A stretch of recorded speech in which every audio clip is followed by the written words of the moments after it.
The air inside Punjab Girls' Hostel number 11 was thick with tension.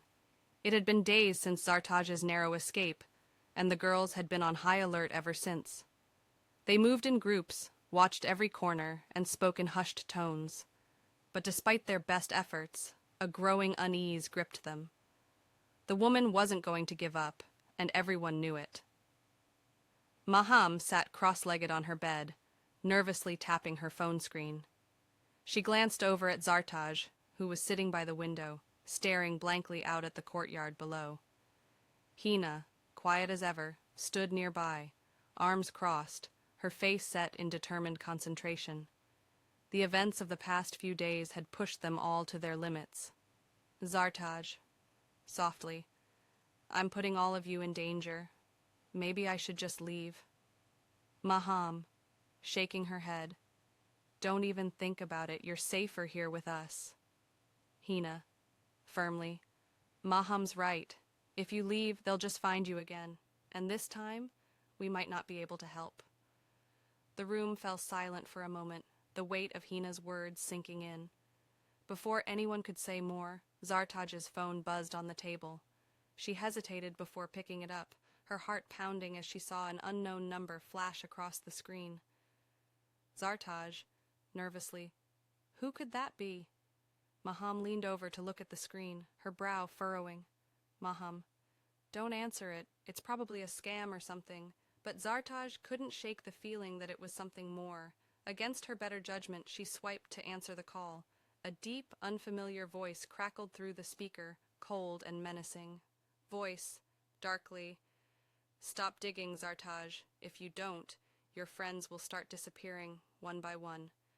Zartaj's blood ran cold. Her hand trembled as she put the phone on speaker. The others froze, their faces drained of color. Voice, consider this a warning. If you value your friends' lives, you'll stay out of this. The call ended abruptly, leaving the room in stunned silence. Zartaj's heart pounded in her chest as she met Maham's wide eyes.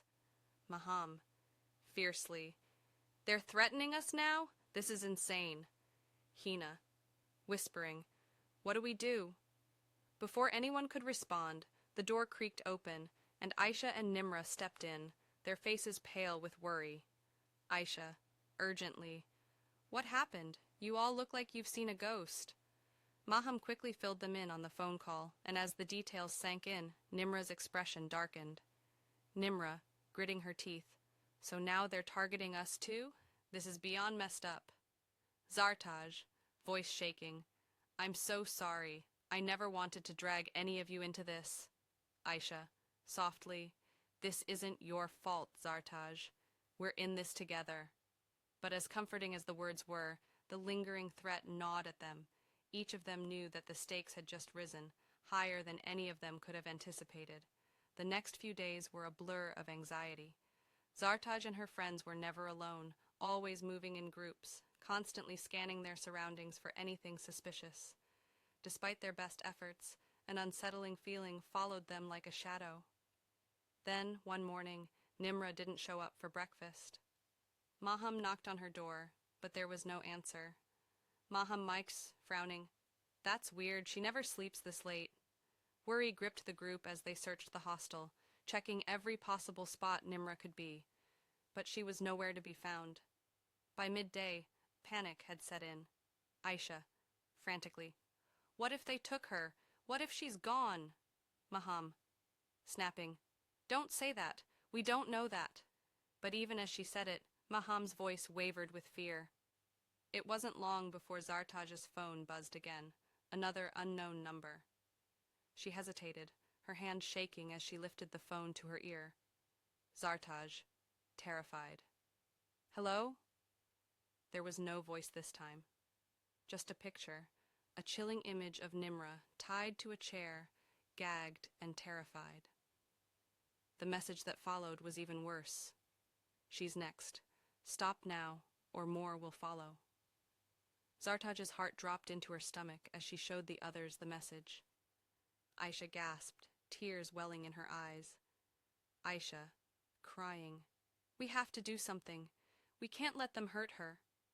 Hina, calmly though her voice trembled, we need a plan. If we go to the police without any real proof, they won't believe us. But if we do nothing, they'll take more of us. Maham, gritting her teeth. They're not playing around. We need to figure out what they want. It's the locket. It has to be. As night fell, the girls gathered in the common room once again. The laptop was open in front of them, displaying old articles about the emerald locket.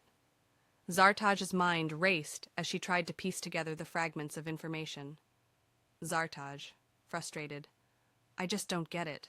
How does some old locket have anything to do with all of this? Maham, leaning forward. It's not just any locket. According to these articles, it's worth a fortune, maybe even more than your family realized. Hina, nodding. And if this woman knows that, she won't stop until she gets it. Suddenly, a soft knock echoed through the room. Everyone stiffened. Maham stood up, moving toward the door cautiously. When she opened it, a familiar face appeared. Sarah, another girl from their hostel, stood there, looking uneasy. Sarah, nervously. Hey, I just wanted to check in. Is everything okay? Zartaj, Maham, and Hina exchanged glances. Sarah wasn't usually part of their inner circle, but her timing was too coincidental. Maham, narrowing her eyes. Why are you here, Sarah? Sarah shifted uncomfortably, her gaze flickering toward Zartaj. Sarah, hesitating. I just heard you might need some help, with everything going on. Zartaj felt a cold knot of suspicion form in her stomach. Could Sarah really be here to help, or was she part of the reason Nimra was missing? Zartaj, quietly to herself.